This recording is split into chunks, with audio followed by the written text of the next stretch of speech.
As energetic as the evening wears on. So I'm Johnny. I've been involved in delivering the microbit project first inside ARM, so as a tech lead for the bits that ARM delivered into the project.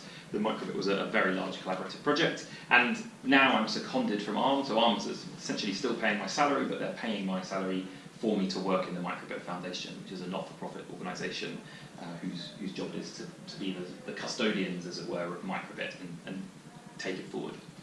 So I think the most important question to answer before we talk any further is what is the microbit? And the story kind of starts back here in 1981. The BBC did this, which is the BBC microcomputer, and some people will remember it, some people may have learned to program on it, but it had a really huge impact both on education, computing education in schools, but also a lot of people attribute a lot of the gaming sector in the UK, or the success of the UK gaming sector, to sort of originate from the BBC Micro, or from BBC Micro to have been an important part of it. So the BBC wanted to know what they could do in 2015. I think it's okay for me to say that charter renewal was somewhere on their horizon. They were thinking, what can the BBC do that will have a similar impact to what they did all that time ago in 1981, and they wanted to do something that was relevant to now. So they wanted to make a small IoT device, and that's the microbit. So let me grab one. That's a microbit. If you haven't held one before, I'll pass it around because it's interesting just to kind of have and look and feel. It's designed to be very tactile. It was done by the BBC, and crucially, now that the original program has finished, nearly 1 million of them have been given out for free to schools in the UK. So every year 7 child, that's about age 12, was, assuming their school signed up and went through the kind of appropriate process, was given one of these devices for them to learn to program with. And it was a huge partnership. These partners are the kind of key technical partners that were involved in making the device, and sort of this is an ARMS slide, so these were the ones that are kind of ARMS partners that were involved. And it's different from the things that have gone before it in a few key ways. Firstly, it's very, very carefully focused on its target audience, which is teachers and kids in schools. So you don't need to install anything on the computer in order to be able to program the microbit. It was historically quite a big barrier for schools to teaching computing education, was that you had to have something installed if you wanted to break out of the computer you were on.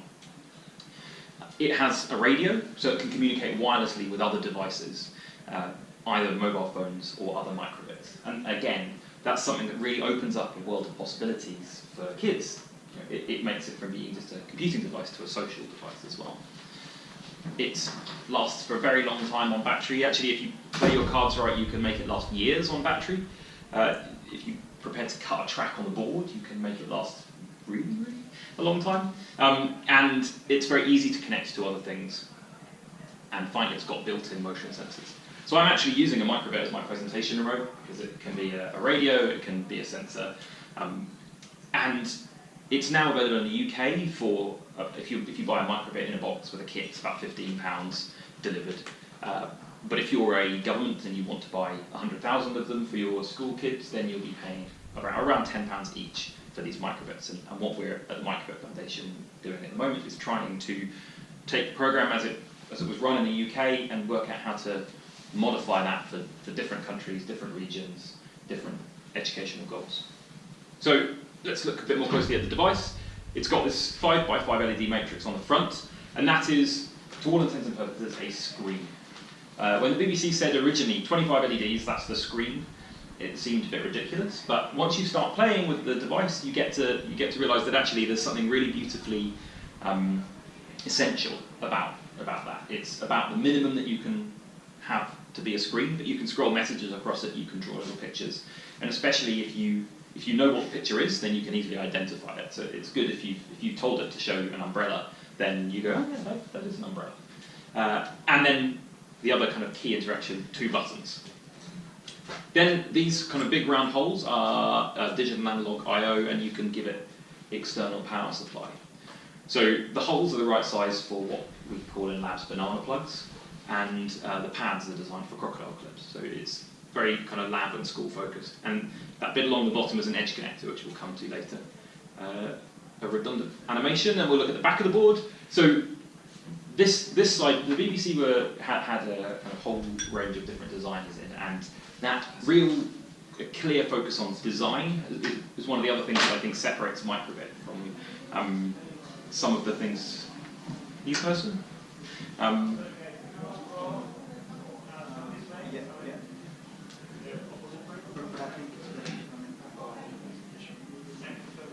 Are they coming in or not? Yeah, they just want to.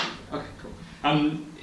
That the kind of very careful focus on the design of the device and the way it communicated. So the fact that things on the back of it are labelled, the fact that there's a very clear differentiation between the front, which is for the when the kids write code for the microbit, everything that kind of you interact with happens on the front of the board. The back of the board is much more about the things that are how is your code being run.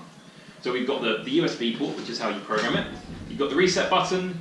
The chip is a Nordic NRF 51822, which that should describe some stuff about to anyone that knows, that'll tell you what ARM core is inside and the radio. And then a magnetometer and an accelerometer. And these are two really key things that I think kind of transform the microbit. By having these sensors built in, the device can be instantly interactive. So your very first program can respond to motion, rotation. You can tell whether it's being thrown in the air. And I think one of the learnings from microbit is that having these sensors on makes a huge difference. The Freescale KL26Z is an interface chip. So when you plug the microbit in, it pretends to be a USB flash drive. So I think everyone has experience of putting a file on a USB flash drive, and that's the only skill you need to be able to program the microbit, and that's enabled by this second chip. So, having two chips on a development board or a kind of programming board is relatively unusual, and a lot of the magic of the microbit is enabled by that second chip. And then crucially, there's 2.4 gigahertz antenna, which allows you to do Bluetooth, but other kinds of radio communication as well. So I'm going to talk, thinking about the microbit as a tool for science, because even though the microbit has been, the audience was very clearly defined as kids and teachers in schools, the device itself is actually extremely capable. And one of the reasons ARM wanted to be involved was to make sure that what was designed for and given to children in schools was not any less than the things that professional developers are using for IoT devices. Because actually, by using all the same technology and tools behind the scenes, you help bring the cost down, actually, because there's a huge amount of scale happening in the IoT world. And rather than doing something custom, by bringing that existing technology down into schools, you can achieve a lot. So I think we shouldn't think of the microbit as a kind of dumbed down device. We should think of it as something which has a very, very shallow learning curve, but actually a really long kind of runway of interesting things you can do with it. And the edge connector is one of the reasons that that's the case.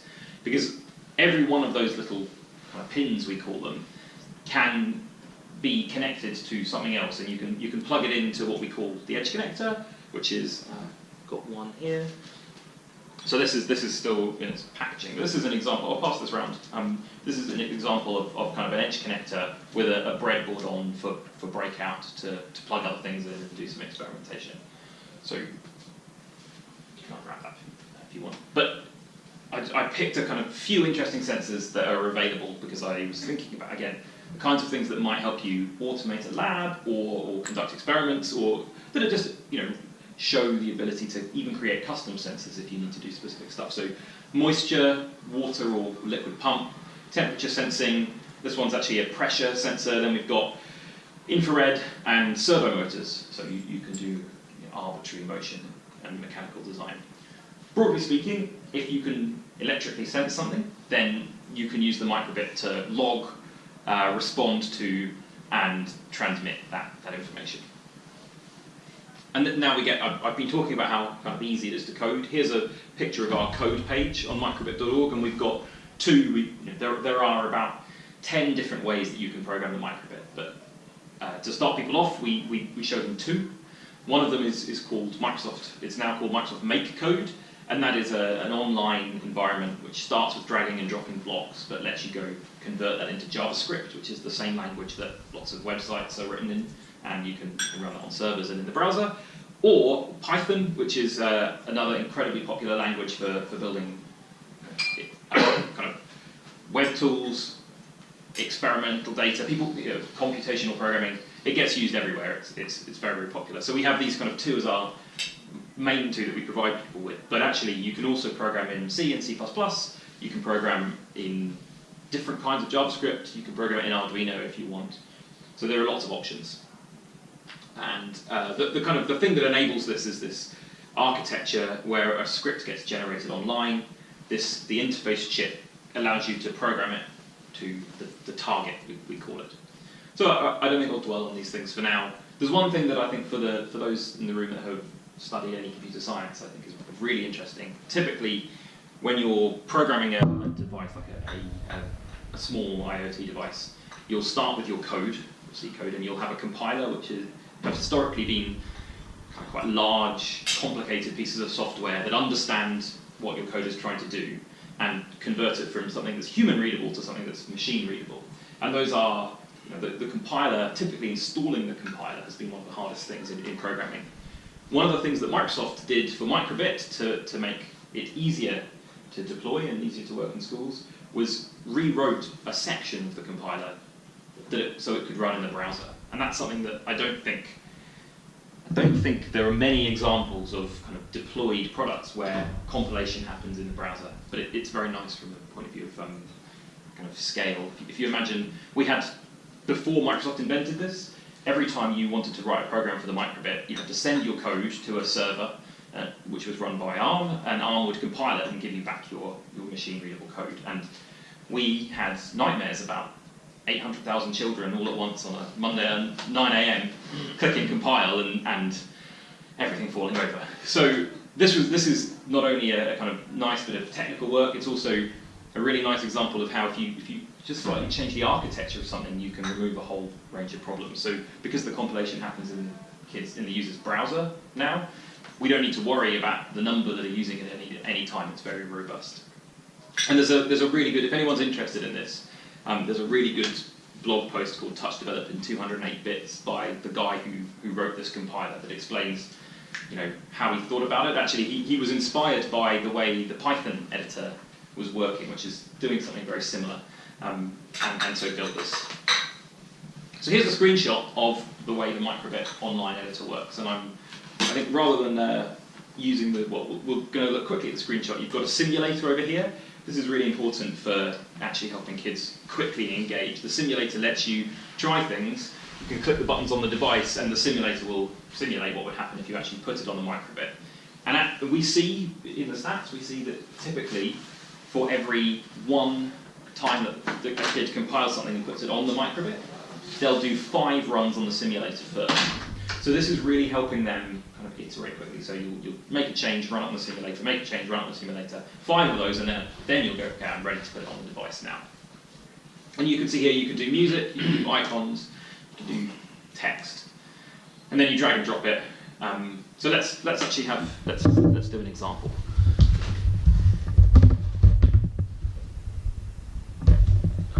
Disconnected my microphone there.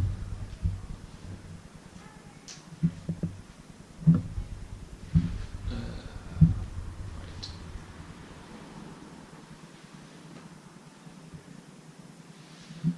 So I think you'll be able to see, but I probably won't.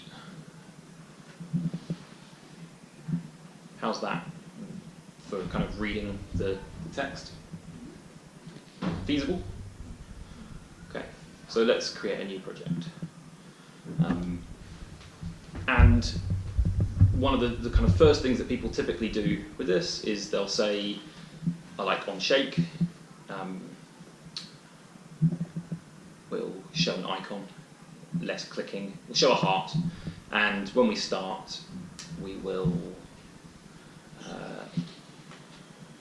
show some text. It says hello. So you can see now it's running on the simulator. So it's giving me an example of what happens. It says hello. And if I either shake my mouse here, then it shows the heart. And if I hit download, then it gives me the file to put onto the microbit. I can drag and drop that onto the microbit device here. There's the microbit. It's this one here, so that the LED on the back flashes while it's being programmed, and now it's running. So from out of the box to running your first program is really quite quick. If I shake it, then we get the heart. So I think one of the things that is quite interesting is to show how you might build. Let's see if I brought a speaker with me. Yeah, I've got a little speaker. So just to get a kind of sense of how quickly you can do things where devices communicate with each other, we're going to build a really simple doorbell where you would have one microbit by the door and one microbit. You could either carry it around with you or stick it somewhere else. So we're going to use the radio module, which is this one here. So in a very, very simple one, actually let's do a slightly cleverer doorbell. We'll say on radio received. So this is an event when we receive a message, a string on the radio, then we'll use receiving a string as our signal that someone's at the door. So we'll play a tune, and then we might, for fun, we might show that message. Got variables here, received string. We'll show that message on the screen, and we'll delete that, and we'll make pushing button A the thing that triggers the doorbell. So we'll say, when someone pushes button A, we'll send the string. It doesn't matter what we send here, because no matter what string we receive, we're going to play the tune. So if I push A now, you can see in the simulator another microbit flies in, and so now there are two. We can try pushing A on this one, and it plays a tune out of the TV, believe it or not, and then it's saying let me in as well. Do you want me to put this on a microbit and show it as well? Okay, I'll do it on. We'll need 2 microbits.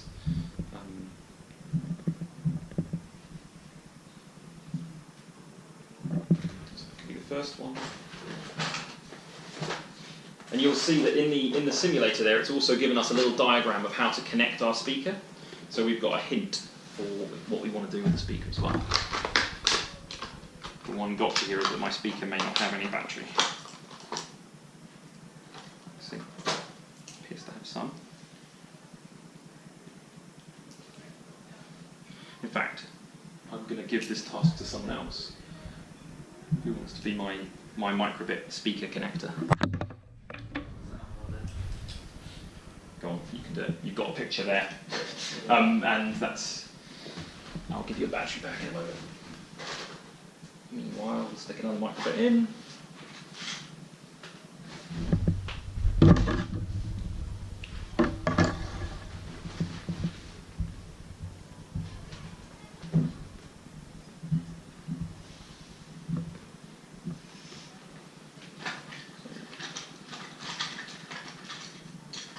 Plug the battery in when you're done.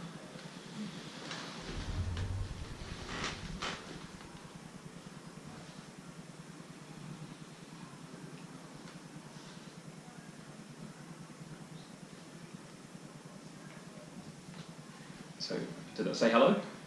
Yeah. Okay, so now let's try. Did it say hello? Yeah, it says hello. Okay, so now we'll try pushing the button.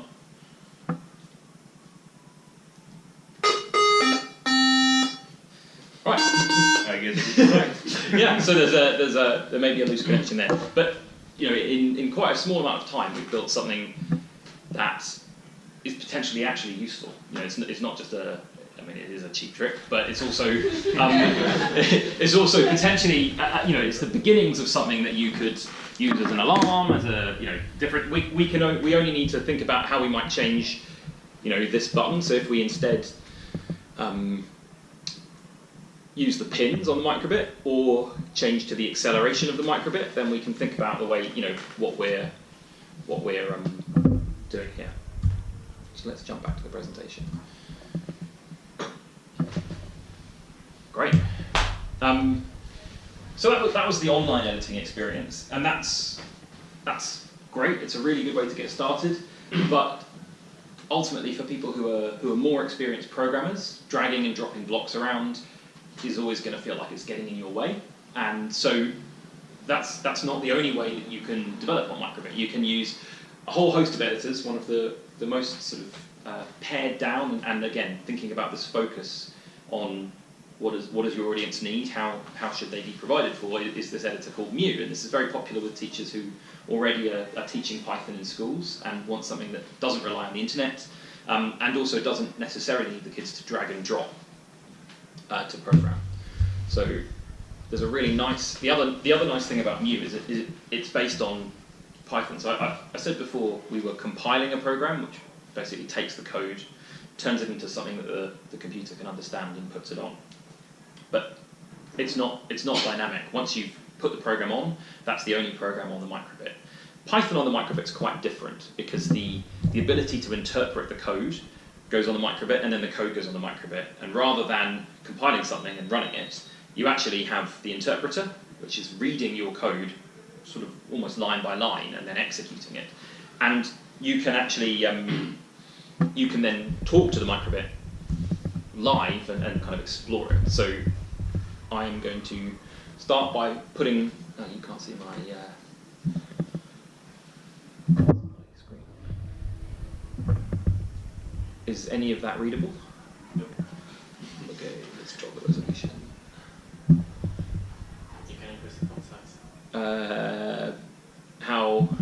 It's the plus. Carlos wrote a lot of Mu. It's with the magnifier. Oh yeah, great. Hooray. No, not that. But that. Great. Readable? Yes. Good. Okay, so that's we're going to say hello world, and if I hit flash, we know this game now, it flashes. I think this may be a frustrating cable actually, because I think I just broke the connection. Try again. No.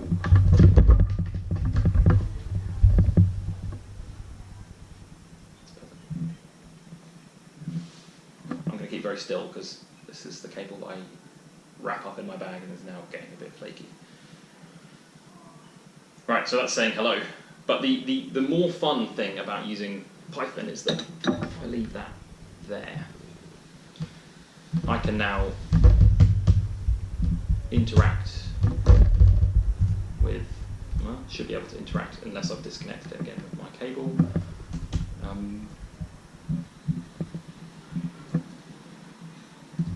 Better. So if I can, who's programmed Python before?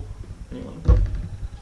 So I can import microbit, and now I can use the tab key, which is very common in programming, to complete things. So if I do microbit dot and then hit tab, it's going to give me a listing of the things that I could do next. So I can try microbit dot display dot, let's try, well, you can see that the scroll is what I used before, so let's use show instead. And then we can do microbit dot image dot, I've got a bunch of images. Anyone want to pick one?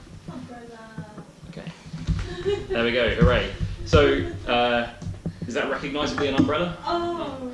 Yeah, and right, so that the big advantage here is the ability to explore and kind of be curious and have something happen live while you're typing. And for people who are nostalgic about the kind of BBC Micro past, where you sat at a computer, you had a prompt, and it did exactly what you told it to do, this is a really nice experience. And I think we see the kids that get infused by that kind of drag and drop programming experience find this is the thing they want to progress to quickly, because it has a lot more, well, it exposes a lot more of the functionality.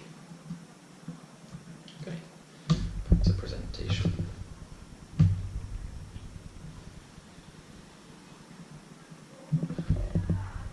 I think let's that's a reasonable time. I'll present this slide before we go and do any more examples, because otherwise you're just watching me code. So the BBC deployed the microbit from about March last year.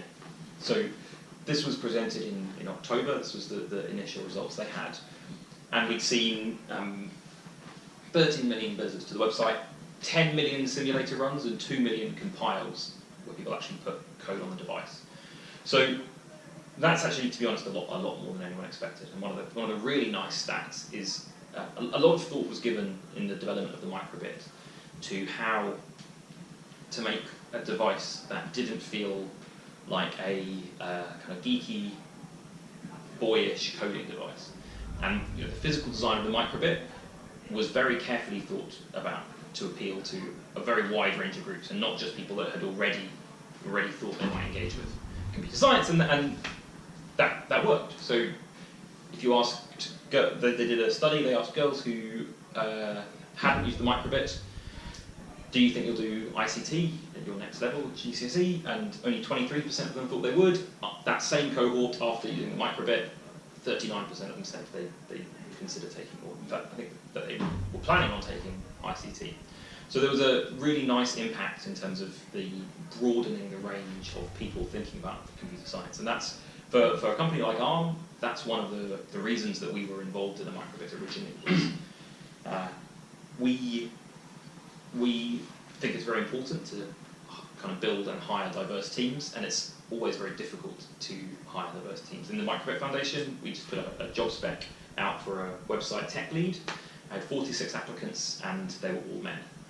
So we'd done a lot of consultation with various different groups about how to tailor our, how to make sure that the application didn't contain phrases that typically only appeal to men, and that's still where we are. So there's kind of, I think there's a broad consensus that there is a need for significant kind of investment, research, understanding about how to change that landscape, and microbit can be one part of that, I hope.